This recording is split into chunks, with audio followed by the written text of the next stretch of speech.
Hello, and welcome to my advanced pastry workshop. My name is Kristie Cappelletti, and I am formerly of Nash County Public Schools. I taught culinary 1, 2, 3, and 4 for the past 2 years with the new curriculum. And now I am actually industry professional, going back to open a restaurant. I was asked to talk to you guys today about some advanced pastry techniques to go along with the Culinary 3 curriculum, as I am a pastry chef with a culinary degree. I have some knowledge of this, and I do make macaroons on a regular basis for our local farmers market. And doing a French macaron, in this case with a citrus curd and a buttercream icing combined, find that this is a very good way to incorporate three different objectives from the Culinary 3 curriculum: 4.03, 4.04, and 4.05, covering not cakes, but icings, custards, creams, and sauces, and assorted pastries, as meringues are one of the things listed in that objective. And so I really think that if you needed some kind of complete practical for your class to kind of cover a unit, this is something that would showcase a few different things that they've learned. And it's something that the students really enjoy. And so hopefully walking you through some of this will help you to be able to use it in your class.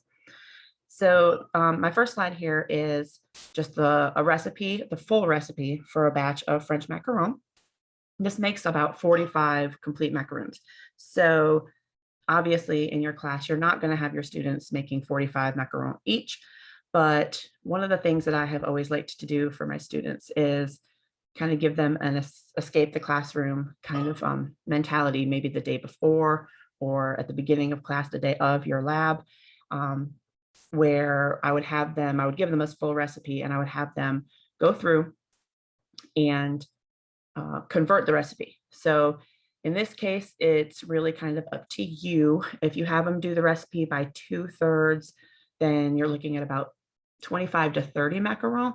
And that would be great if you had them working maybe in pairs, or you can have them do 1/3 of a recipe, which would be enough for 12 to 15 macaron per student.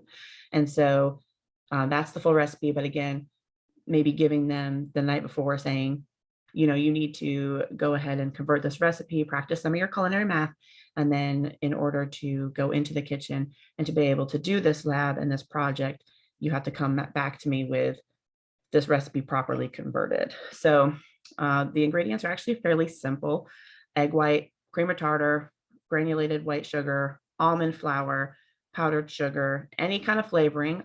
In the slides that I'm about to show you, what I made were key lime macaron with a key lime curd, and then a vanilla buttercream. But your possibilities are fairly endless as far as what flavors you want to use, but it's 1 teaspoon of whatever kind of flavoring. And then of course, any coloring if desired. So the first thing that you're going to have your students do is crack your eggs and separate your eggs. They only need the whites. Have them set the yolks aside and save them for when they start working on their citrus curd. But in the meantime, they just need the whites. A great time to explain to your students that any amount of egg yolk they get in there, your meringue is not going to whip up the way you want it to. It's not going to work the way you want it to. And so just talking them through that, teaching them the different methods, whether they want to break the egg into their hand and let the whites fall through their fingers, obviously with gloves on, or doing the back and forth with the shell, or if you happen to have some egg separating tools in your kitchen, allowing them to use that as well. And whether it's a hand mixer or a stand mixer, just let them go ahead and put that on fairly high speed. It's a little hard to see in the picture, but you can see where the egg whites and a pinch of cream of tartar, there's no real measurement for that, just give them a little pinch. And once it starts to foam up, which happens fairly quickly, they're going to want to take and put in their granulated sugar while the mixer is on. So just have them pour that sugar in while they're mixing again at a fairly high speed. Now, where this is a little bit different from doing a straight meringue cookie is that you don't necessarily want your students to go all the way to a hard, stiff peak What you want is more of a high-end soft peak. So you want to be able to see the lines from the mixer going through your egg white as it's beating, but it kind of just looks honestly like a thick white glue, like a craft glue, when it's about the consistency you want.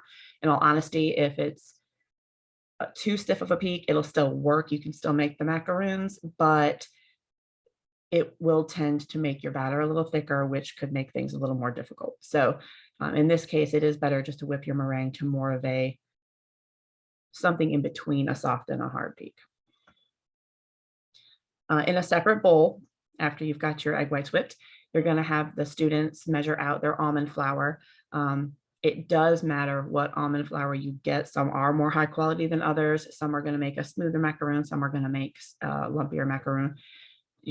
I know we're all under a budget. We have to do what we have to do. We have to shop where we're given to shop, but find yourself some good quality almond flour and mix that with your powdered sugar, and then any food coloring. Now you can put the food coloring into the egg white stage. I prefer myself to put it in with the almond flour and the powdered sugar, as well as any flavoring. So coloring and flavoring, it's up to you if you want to have them add it to the egg white or to the almond flour mixture. Do make sure you talk about the fact that if they were to use a flavoring with any kind of oil in it, like I know lemon extract has pure lemon oil in it, and they add that while they're still whipping their meringue, it's going to flatten their meringue. A really good opportunity to talk to your students about those egg whites and there not being able to be any fat, grease, or anything in the bowl, on the mixer, or again in those egg yolks, or any of the flavorings that you're using at that time.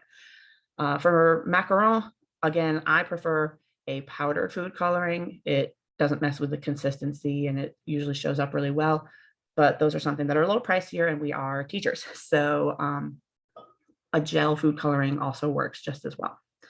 So once you've got your flavoring, your coloring, your almond flour, and your powdered sugar in your bowl, you can go ahead and have your students dump their meringue mixture right on top.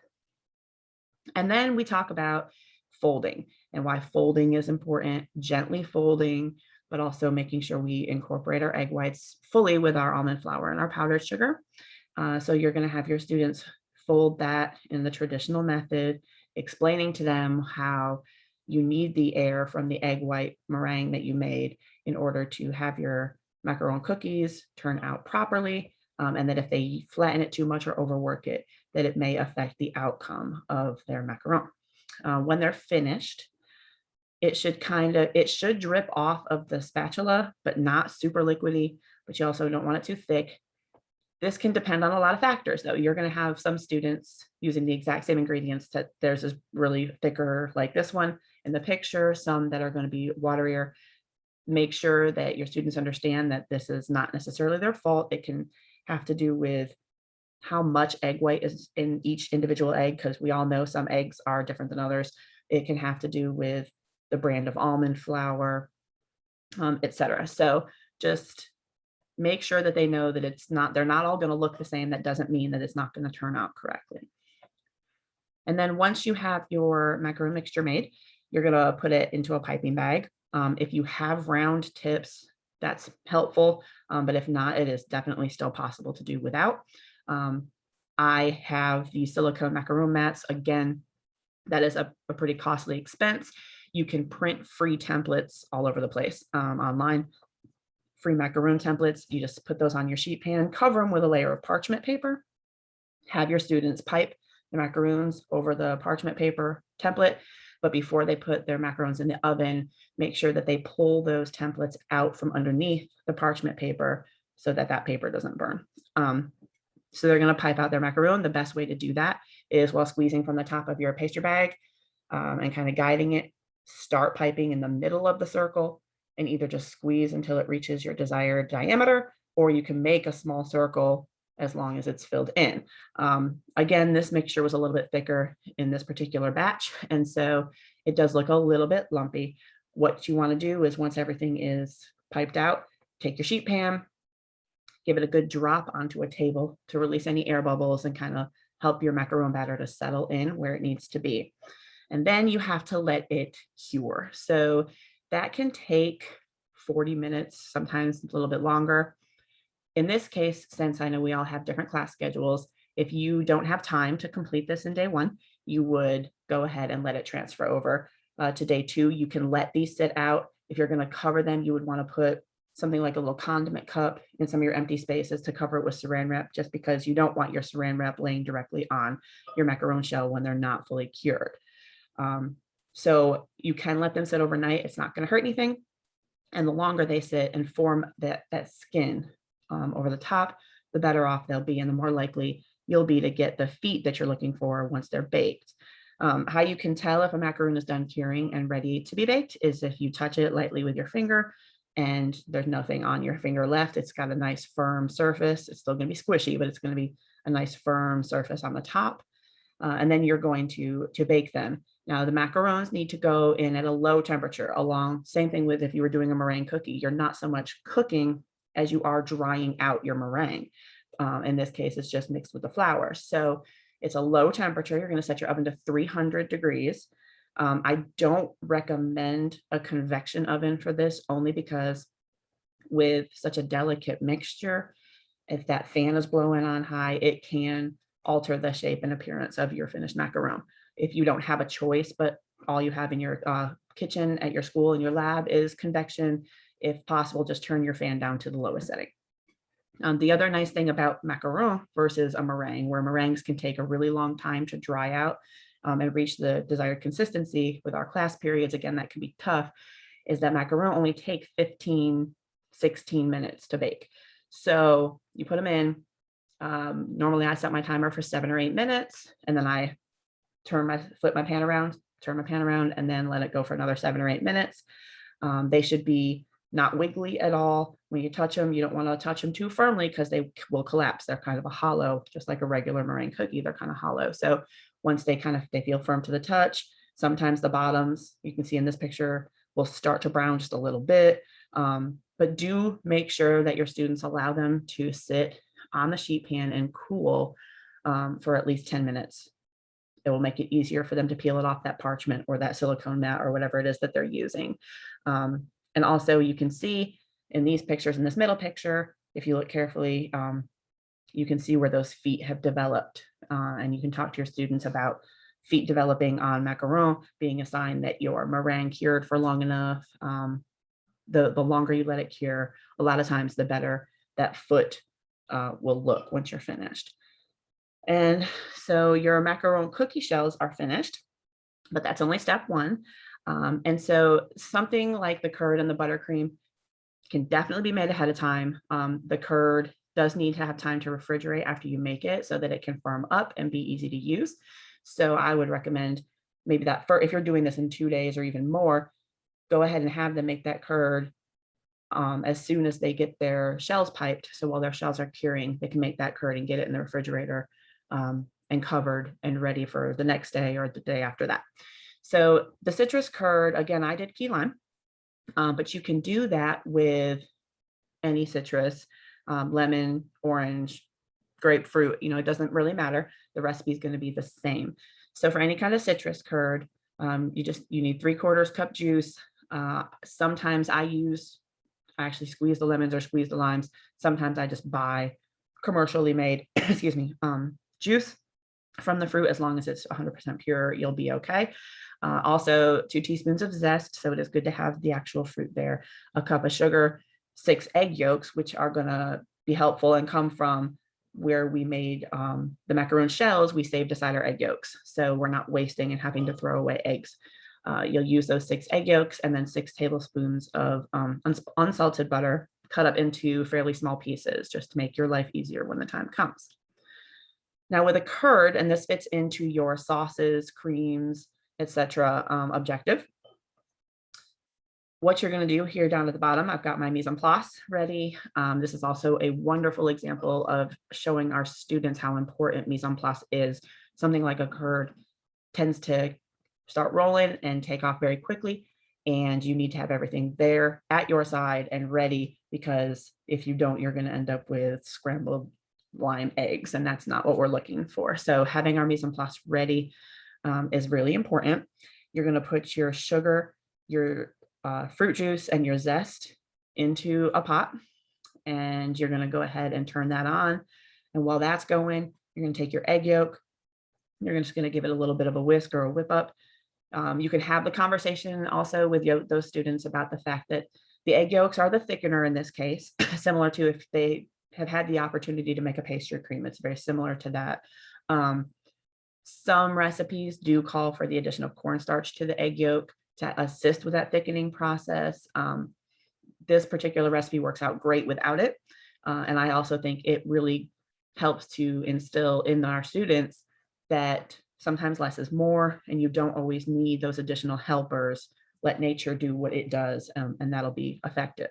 So you're going to whip up your egg yolk just a little bit, and then you're only heating your sugar, zest, and juice mixture until it's going to be a pretty high temperature, but all that sugar is going to be dissolved, and it's going to have a real clear look to it. So it's going to look like this. Everything is incorporated, dissolved. It doesn't have to be boiling or bubbling at that point.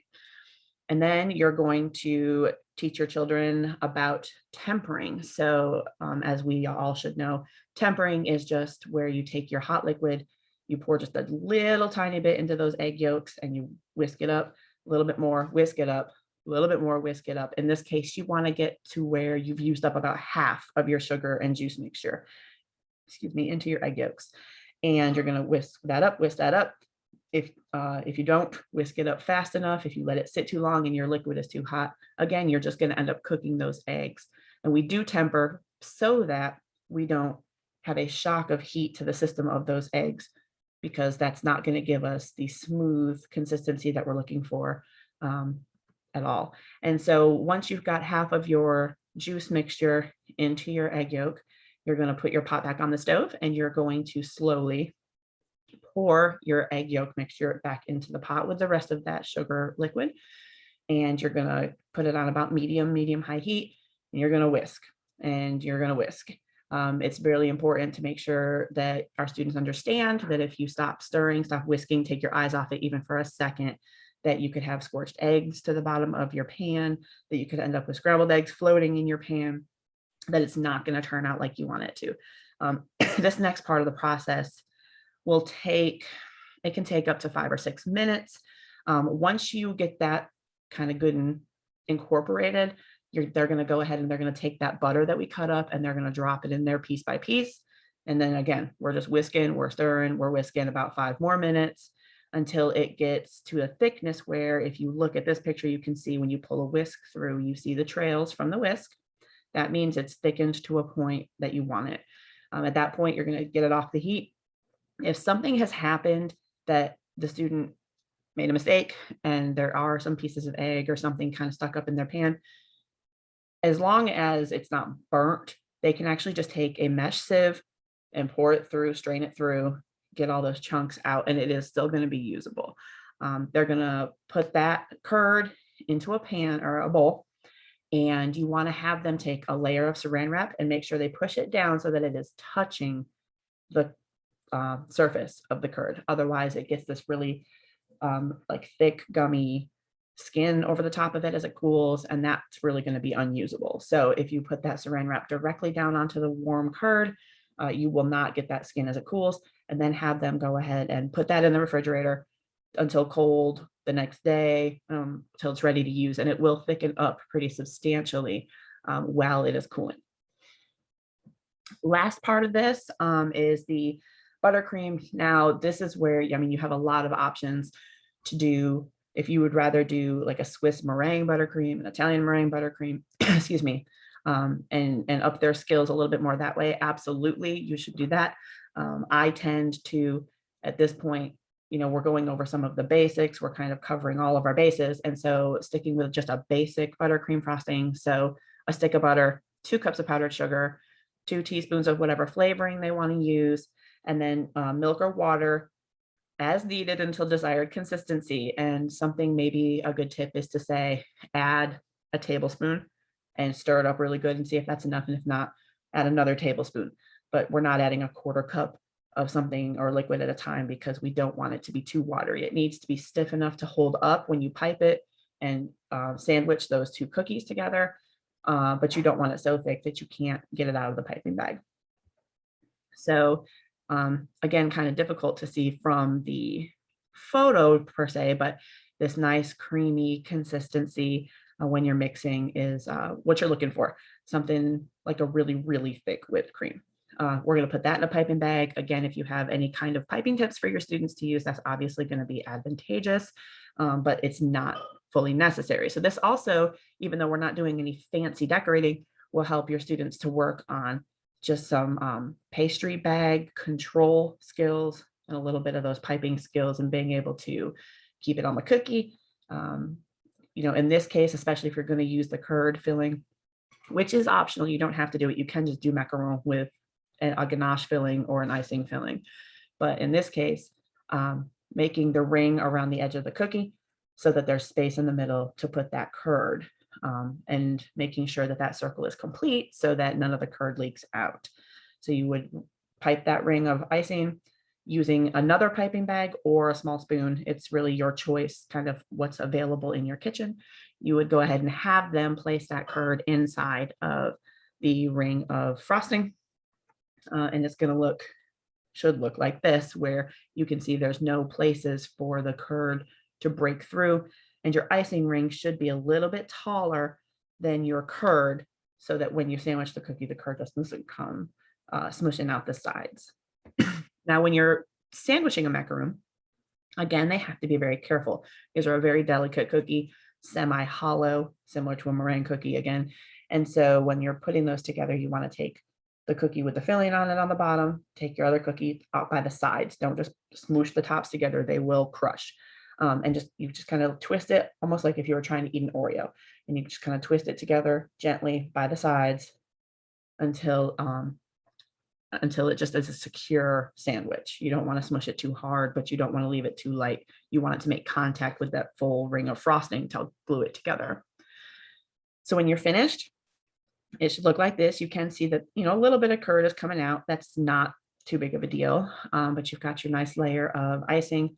Your curd is in there. You've got your feet showing once you sandwich your cookies together. And that is what a completed macaron is going to look like. Another thing that I just think is really important is that our students are students. Now, as a professional, I make macaroons weekly for our farmers market here locally. And sometimes using the same ingredients, the same recipe in the same house and the same oven, sometimes it doesn't quite work. Sometimes they just don't get feet, and I'm not sure why. And sometimes, something will happen that I'll crush a couple cookies. Make sure that your students understand that it is principle over perfection. And as long as they're following directions, following those recipes, they don't have to expect it to come out 100% every time, but they want to try to get it as close as possible. My school email is going to be being decommissioned soon, so I've put my business email up here. If anybody ever has any questions or needs any assistance with whether it's this, macaroons, or really anything else, especially pastry related, any of the baking and pastry objectives, or looking for some pretty fail-safe recipes that are tried and true, please reach out to me. I'm more than happy to answer any questions, to assist. I would have done a video, but I didn't have a cameraman. So, if you have any questions, comments, or need any help with anything or some clarification, please do let me know, and I'm available. And I appreciate you being here today to listen to my presentation. I hope you enjoy the rest of your summer conference.